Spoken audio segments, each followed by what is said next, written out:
이번에는 글에 들어있는 인용문 독해법입니다.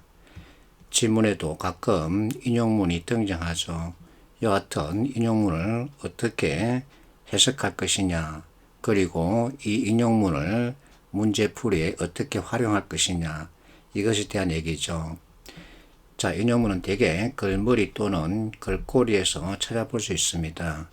글머리에 등장하는 인용문은 핵심 키워드를 말하죠. 글쓴이가 이것 위주로 내용을 전개하겠다라는 뜻이죠. 자, 글 말미에 등장하는 인용문은 글쓴이가 자신의 주장 또는 생각을 객관화시키는 작업입니다. 그래서 타인의 생각 또는 주장을 끄집어 와서는 자신의 생각을 객관화시키는 거죠. 그래서 글꼬리에 있는 인용문은 사부 구성에서 그러나 내 의견 이 역할을 하는 거죠. 그러니까 글꼬리에 있는 인용문 위주로 내용을 체크하고 선택지 진술과 비교 대조하면 금방 답을 찾을 수 있습니다. 예제를 보겠습니다. 글의 주제, 적절한 것을 찾으라 그러죠.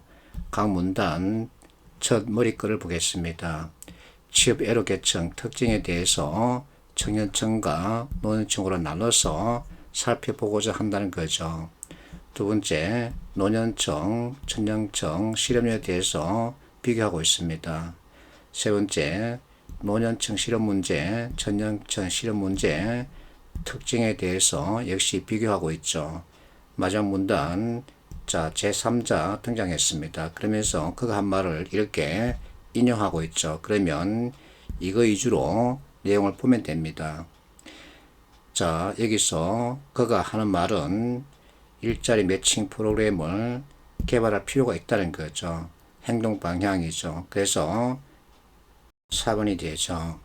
자, 이렇게 인용문 정보 독해법을 알면 이와 같은 글 내용 읽지 않고도 답을 빠르고 정확하게 확정할 수 있습니다. 이와 같은 것을 익히자는 거죠. 348번 기사에 대한 해석으로 적절하지 않은 것을 찾으라는 거죠. 지문을 보면 팀이냐 솔로냐 어느 것이 득이 될까. 자, 아이돌 글 가운데 팀으로 계속 유지하는 게 나을까 아니면 독립해서 솔로로 활동하는 것이 나을까. 이와 같은 고민에 대한 얘기죠. 자, 여기 제3자가 등장합니다. 그가 하는 말, 이것이 중심 내용이죠.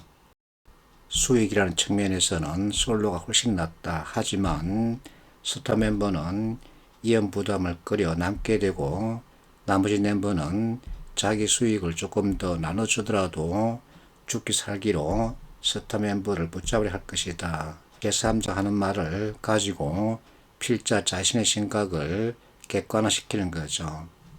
우측 해설에 내시 전략과 내시 균형 이와 같은 경제 이론에서 비롯된 용어로 지문을 설명하고 있습니다. 자, 경제학을 공부했으면 이와 같은 것을 알게 되죠. 내시 또는 내시 균형은 누이족 구매부 족구의 뜻입니다. 자, 이 기사 지문을 이해하는 데 이와 같은 경제 이론이 필요하냐? 그렇지는 않습니다. 이와 같은 것과 관계를 가지고 있기 때문에 이런 경제 용어를 알고 있으면 더 좋다는 거죠. 자, 방금 봤던 내시 전략 그리고 내시 균형은 실제 연예계에서 많이 일어나고 있습니다. 자, 유명한 블랙핑크 2016년에 데뷔했다 그러죠. 역시 트와이스 유명하죠. 트와이스도 2016년 데뷔했답니다.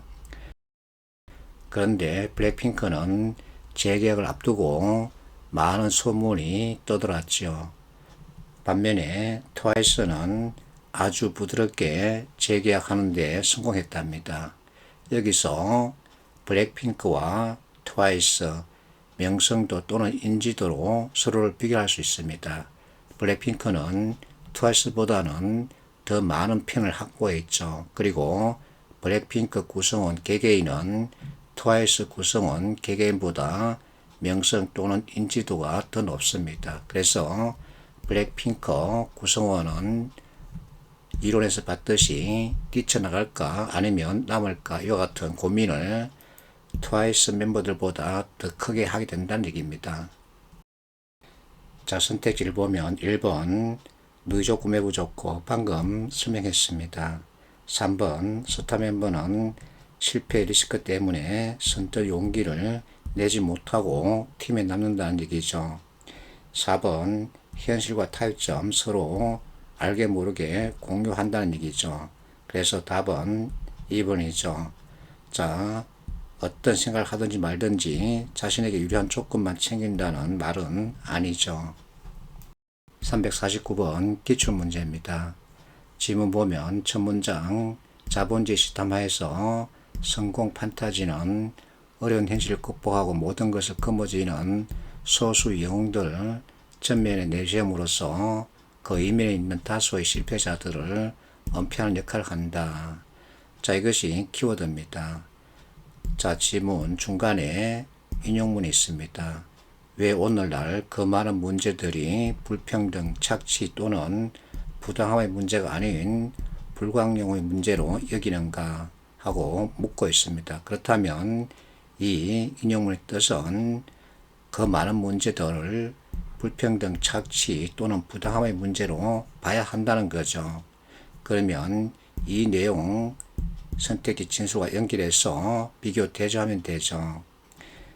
자, 1번 보세요. 공정한 방식으로 이루어진다. 그러면 안 되죠. 왜냐하면 불평등, 착취 또는 부당함의 문제를 보기 때문이죠.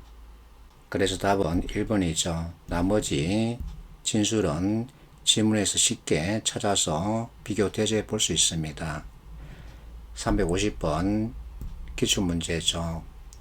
자, 지문이 길고 내용이 복잡합니다. 그리고 역사 관련 내용을 다루고 있죠. 어쨌든 첫 문장 읽어야 합니다. 자, 이태원이다. 여기서 원 어떤 역할을 했다라는 것을 얘기하고 있죠. 그렇다면 다 읽을 것인가 고민해야 되겠죠.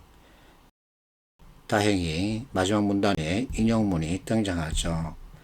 인용문 보면 지나가는 나그네인데 하룻밤 묵어 갈 수 있겠습니까? 하고 물었답니다. 그렇다면 이것은 무엇을 뜻할까요? 승낙을 뜻하죠. 그런데 4번 자유롭게 숙식을 해결할 수 있었을 것이다. 그러면 안 되죠. 그래서 답을 쉽게 4번으로 정할 수 있습니다.